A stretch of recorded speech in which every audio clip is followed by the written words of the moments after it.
పీపీపీపై ఏపీలో పొలిటికల్ పంచాయతీ కొనసాగుతోంది. ఈ విధానంతో ఎవరికి మేలు జరుగుతుందో చెప్పాలని విపక్షాలు ప్రశ్నిస్తున్నాయి. ఇది పేదలకు వైద్యాన్ని దూరం చేసే కుట్రే అని ఆరోపించాయి. అయితే పీపీపీతో మరింత మెరుగైన వైద్యం అందుబాటులోకి వస్తుంది అంటుంది కూటమి ప్రభుత్వం. ఏపీలో వైద్యాన్ని ప్రైవేటు వ్యక్తుల చేతుల్లో పెట్టాలని ప్రభుత్వం చూస్తోందన్నారు మాజీ మంత్రి పేర్ని నాని. ప్రభుత్వం నుంచి ప్రజలు ఆశించే అంశాల్లో విద్య, వైద్యం ప్రధానమైనదని, వాటిని ప్రైవేటు వ్యక్తుల చేతుల్లో పెడితే ప్రభుత్వం ఉండడం ఎందుకని మాజీ మంత్రి అమర్నాథ్ విమర్శించారు. రాష్ట్రానికి రెవెన్యూ జనరేట్ చేసేటువంటి పారిశ్రామిక అభివృద్ధి చేస్తారని ఓ ప్రభుత్వం వచ్చినప్పుడు ఆ ప్రభుత్వం నుంచి ఆశించేటువంటిది, ప్రజలు ఆశించేటువంటిది ఇవన్నీ వీటిని ఆశిస్తూ ఉంటారు ప్రజలు. ఇవన్నీ తీసుకెళ్లి ప్రైవేట్ వాళ్ళ చేతుల్లో పెడితే వాళ్ళు మీరు దేనికి? మెడికల్ కాలేజీల పీపీపీ విధానంపై ప్రభుత్వం అబాసుపాలైందన్నారు సిపిఐ జాతీయ కార్యదర్శి రామకృష్ణ. వీటిపై టెండర్లు వేస్తే ఎవరూ ముందుకు రాలేదన్నారు. ఈ విధానంపై సీఎం ఫాల్స్ ప్రెస్టేజ్ కు పోతున్నారని ఆరోపించారు.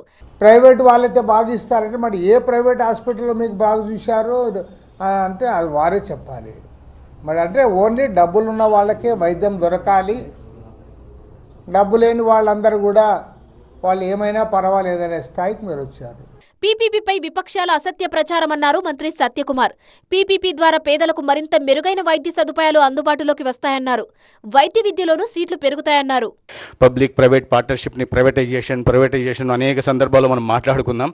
ఏ రకంగా అసత్య ప్రచారాలు చేస్తున్నారనే విషయం దాన్ని కూడా మనం సమర్థవంతంగా తిప్పికట్టగలిగాం.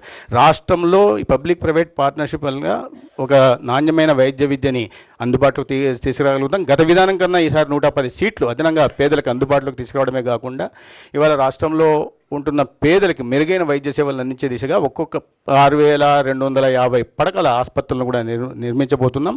1,500 సీట్లు కూడా ఈ రాష్ట్రానికి రాబోతున్నాయి. మరోవైపు పీపీపీ విధానాన్ని ప్రోత్సహిస్తూ కేంద్ర ఆరోగ్య శాఖ మంత్రి జేపీ నడ్డా రాష్ట్ర మంత్రి సత్యకుమార్ యాదవ్కు రాసిన లేఖ వైసీపీకి చెంపపెట్టు లాంటిదని బీజేపీ కామెంట్ చేసింది.